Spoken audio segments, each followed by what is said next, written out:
뚱뚱한 건 죄가 아니다! 안녕하세요. 비만 탈출 TV의 비만 전문가 비탈입니다. 비만 전문가? 뭔가 좀 어감이 이상하죠? 제가 감히 비만 전문가라고 할 수 있는 이유는 여러분들 1만 시간의 법칙이라고 하시죠? 어떤 분야의 전문가가 되려면 최소한 1만 시간 정도의 훈련이 필요하다는 법칙인데요. 저는 30년 정도 초고도 비만인이었고 그 몸을 유지하기 위해서 정말 열심히 술과 음식을 정말 쉬지 않고 열심히 먹는 훈련을 했습니다. 30년을 날로 따지면은 1950일, 일수로만도 만일이 넘네요.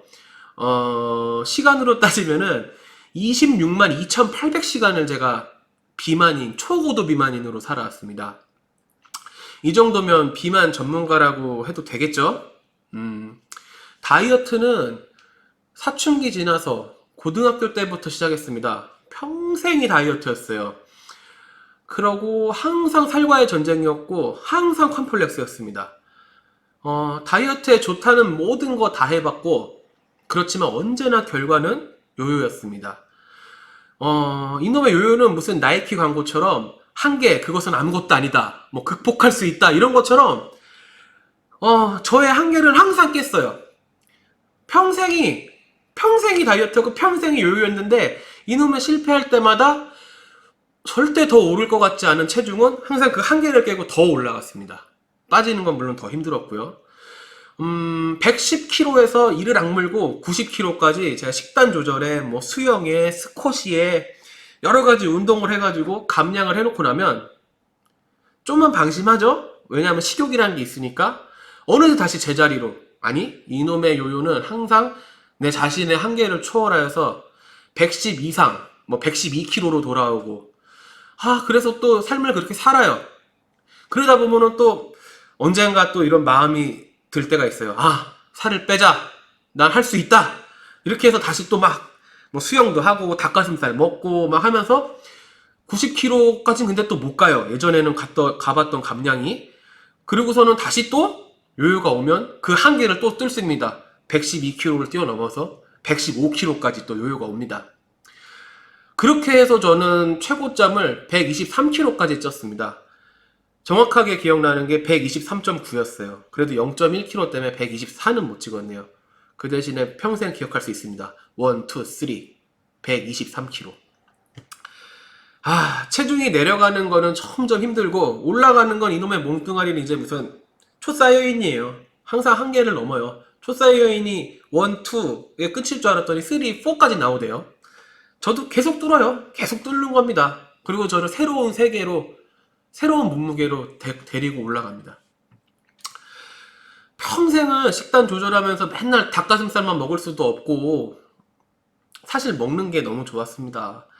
인생의 가장 큰 즐거움이 저는 퇴근하고 이 불편한 옷들을 빨리 다 벗어 제끼고 편안한 옷으로 갈아입고 재미있는 뭐 유튜브나 예능이나 이런 영상을 틀어놓고 맛있는 음식을 먹으면서 거기에 반주를 곁들이는 거. 그거를 제가 진짜 너무 사랑했어요. 그리고 그런 배부르고 알딸딸한 상태에서 누워서 이렇게 있으면서 잠이 드는 거. 그것이 저의 가장 큰 행복이었습니다. 인생의 그냥 가장 큰 행복이었고 하루의 모든 스트레스는 그걸로 풀었어요. 아침에 일어나면 분명히 오래 잔 것 같은데 약간의 숙취가 항상 있었어요. 그러니까 막 제가 워낙에 술을 잘 마셔서 그런지 몰라도 다음날 막 힘이 들 정도로 술이 취하진 않았지만 약간의 두통이 오는 정도? 그리고 그렇게 항상 하루를 시작했고요. 아무리 빅사이즈 옷이라지만 출근할 때 고무줄 이렇게 바지 입고 갈 수는 없으니까 뭐 허리 42였었을 거예요. 허리 42짜리 바지도 면바지 이런 거 청바지 입으면 불편해요.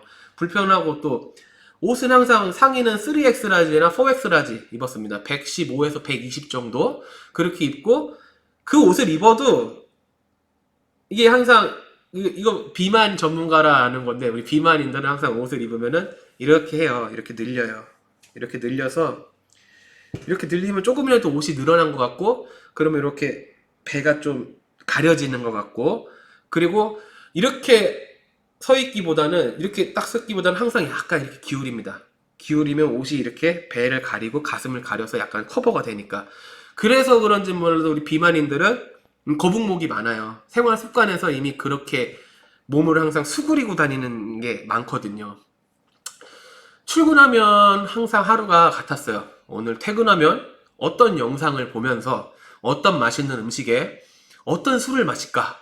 유일한 행복이니까 출근해서부터 생각해요. 퇴근 후 저녁에 어떤 걸 먹을까 하는 생각을. 외부 활동? 뭐 거의 생각해 본 적 없어요. 이게 120kg가 넘어가고 30대가 넘어가면서부터가 이렇게 거울에 비친 이렇게 제 모습을 보면은 솔직히 자존감이 너무 떨어지고 대인기피증이 생기기 시작해요. 당연히 그런 상태로 연애 생각지도 못하죠. 꿈도 못 꿨어요. 남들한테 이렇게 괜히 앞에 서면 괜히 움츠러들게 되고 나란 존재가 남들한테는 구경거리가 되는 것 같고 저 사람들은 다 속으로 내 모습을 보면서 비웃겠지? 저놈 봐, 저 뚱땡이 봐 이러면서 하는 그런 피해의식에 어떻게든 일이 끝나면 빨리 나만의 공간으로 가고 싶다는 생각뿐이었어요. 퇴근 후 집에 와야 그간 하루 종일 시달렸던 모든 스트레스에서 해방될 수 있었고 그 예능 보면서 뭐 족발 중짜리에 소주 한 2병 마시면 그게 저만의 큰 행복이었습니다. 당연히 건강이 극도로 나빠지더라고요. 제 방이 5층이었어요. 엘리베이터가 없으니까 이제 걸어 올라가야 되는데 여러분 5층 올라가는데 정말 숨이 어느 정도로 쉬게 되냐면요. 이렇게 올라가요. 5층을. 그리고 당연히 고혈압 있었고 저도 몰랐는데 수면 무호흡증 있었고 코골이 엄청 심했어요. 4층에 부모님이 이렇게 사셔요. 저희 집이 4층이 있고 5층이 이제 그 복층으로 이어져 있어가지고 제가 약간 옥탑방에 살고 있는데 부모님이 놀래서 올라온 적 있어요. 뭐라고 소리 지른 줄 알고 제 코골이 때문에. 그리고 간 수치 건강검진 받으면 당연히 높고요. 술, 담배 엄청 했습니다. 365일 중에 제가 자신있게 말할 수 있는데 320일 정도는 소주 2병씩 마신 것 같아요. 그리고 담배는 하루에 한 갑에서 한 갑 반 사이로 폈어요. 그러니까 어떻게 했어요? 항상 얼굴이 약간 뻘겋고 꺼먹고 이게 섞여 있었어요. 그리고 다행히 당뇨는 오지 않았었는데 저희 할머니가 당뇨의 합병증으로 돌아가시고 저희 아버지도 당뇨로 앓고 계셔가지고 저한테 당뇨는 이제 집안 내력으로 뭐 얼마 이제 안 있다가 나에게도 오겠구나 하는 그런 생각을 하고 있었습니다. 그러면서도 이 생활을 고칠 수가 없었어요. 왜냐면 이게 어느 정도 것이어야 되는데 이제 몸이 힘들고 그러게 되니까 밖으로 나가는 모든 게 심지어 돈을 벌러 일을 하러 나가는 것도 스트레스인데 그 외부 활동을 어떻게 하겠어요. 모든 게 스트레스였고 집에 오면 그냥 무조건 음식과 술 이게 모든 그 스트레스 해소 방법 딱 2가지였어요. 만약에 일을 하지 않았다면 방구석에 있으면서 음식만 배달해서 먹었을 것 같아요. 술 먹고. 다이어트를 이제 결심하게 된 첫 번째 계기는 그래서 건강이었어요. 아까 말한 것처럼 집안에 당뇨 내력이 있고 30년 정도 이렇게 비만 생활을 하면서 이게 30대 후반으로 가니까 모든 육체적 기능이 이제 막 떨어져요. 뭐 체력은 당연히 저질 체력이고 5층 올라가는데도 뭐 계속 그러니 거기다가 항상 피로해요. 분명히 저는 일찍 취하고 일찍 잠들었어요. 하루에 한 8시간 이상은 항상 잤던 것 같은데 아무리 자도 피곤해요. 그 피곤했던 이유는 나중에 알겠더라고요. 제가 나중에 수면무호흡증 검사를 받은 적이 있는데 그 영상은 다음에 한번 올려보도록 하겠습니다. 그리고 고혈압, 간수치, 뭐 코골이, 탈모도 왔어요. 탈모 등등 뭐 안 좋은 건 다 저한테 있는 거예요. 모든 교집합, 안 좋은 것들의 교집합은 다 저한테 있게 되더라고요. 근데 이제 그래도 버틸 수 있었어요. 왜냐면 내가 일을 하는 동안 밖에 나가 있는 동안에 큰 스트레스가 결국엔 집에 와서 그렇게 먹고 해결하는 그런 걸로 스트레스가 풀렸었거든요. 그래 돈 벌려고 하루의 절반은 내가 고생해야지 하지만 하루의 절반은 내가 즐겁게 사는 걸 뭐 이랬었는데, 가장 크게 결심하게 된 이제 계기는 정신적 건강의 상실이에요. 엄청나게 충격이 온 계기가 한 두 가지 정도 있었는데, 대인기피증이 심했다고 했잖아요. 왜냐면 자꾸 남들이 나를 무시하는 것 같고, 남들이 저를 혐오스럽게 보는 것 같고, 뭐 이런 느낌들이 계속 왔었어요. 그러니까 대인기피증이 왔는데, 와, 이놈이 자존감도 바닥인 녀석이 집에만 오면 방구석 여포가 돼요. 그러니까 막 먹는 걸로 이렇게 막 술 먹고 이런 걸로 스트레스가 완전 풀린 게 아닌가 봐요.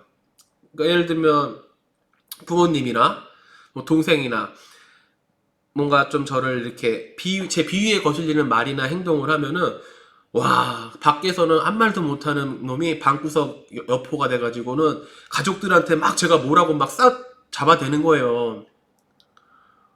와, 진짜 혐오스러워요. 그랬던 제 모습이. 그리고 저도 나름 30대 후반이면 일반 제 친구들은 거의 다 결혼을 했고, 저도 뭐 나름대로 순정이 있다고 정말 좋아하는 이성도 있었고 했는데, 처음에는 이분이 그냥 돌려서 점잖게 얘기했었죠.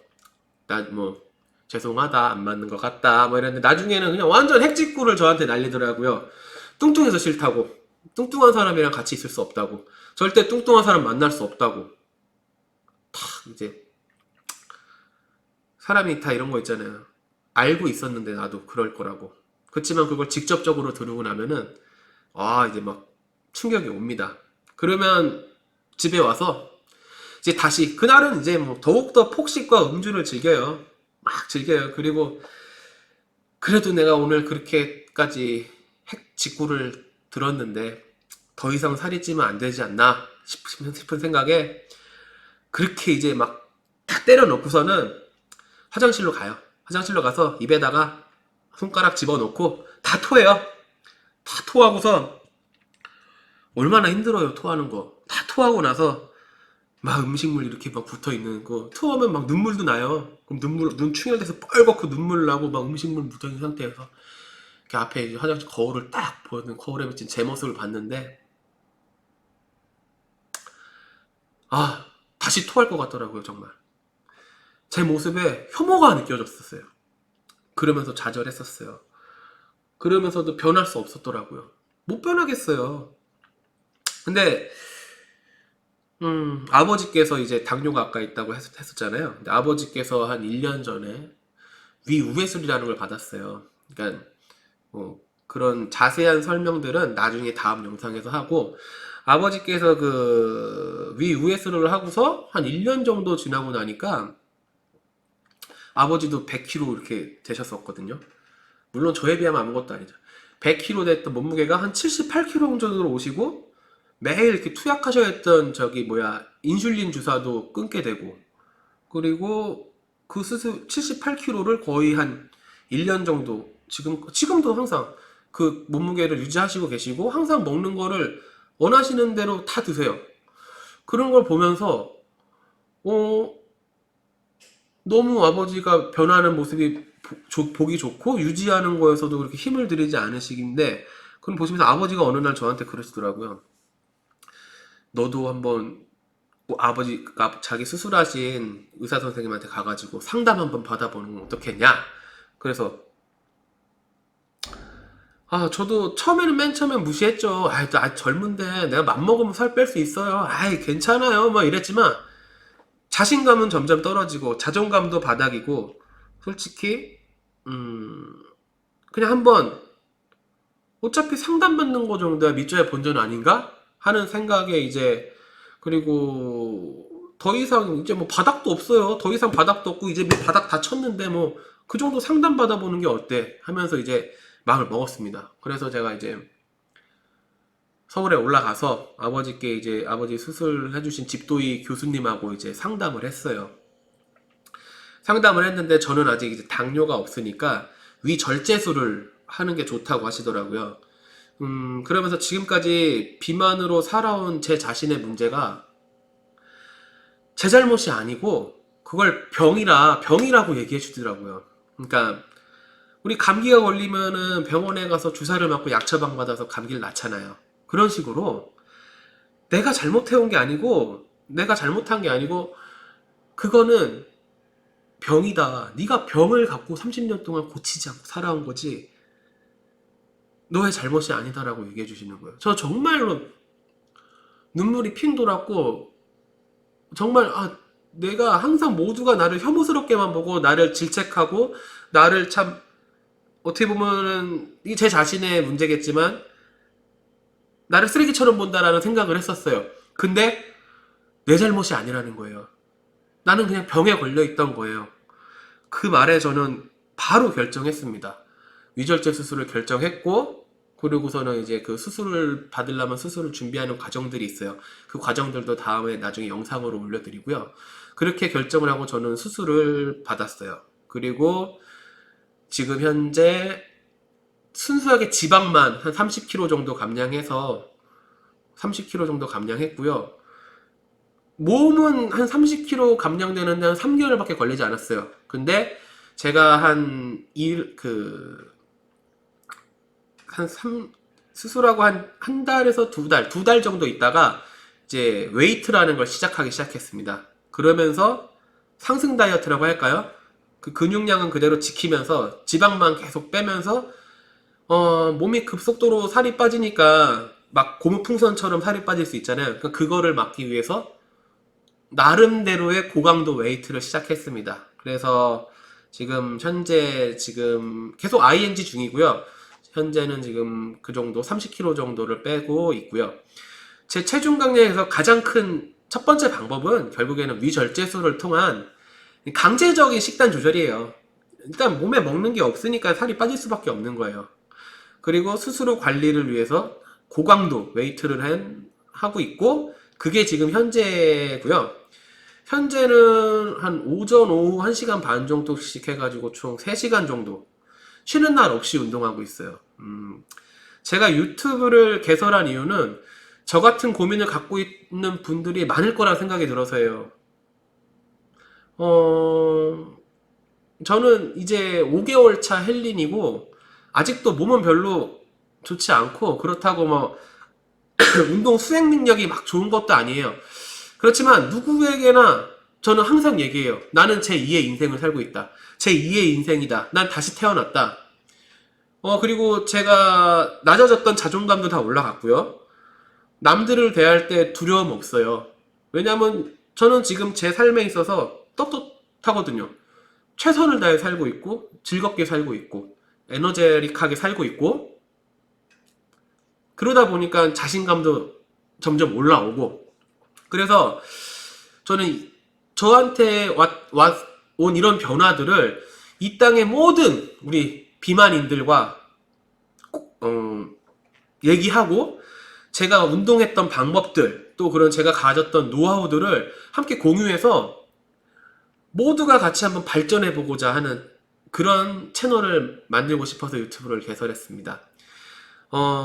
제 영상이 마음에 드셨다면 구독과 좋아요를 꼭 한 번씩 눌러주시고요. 다음 영상에서는 또 아까 말했던 위절제 수술 혹은 그 후의 후기 혹은 제가 지금 하고 있는 운동 등 다양한 영상들을 지금 찍어볼까 생각 중입니다. 다음 영상에서 봐요.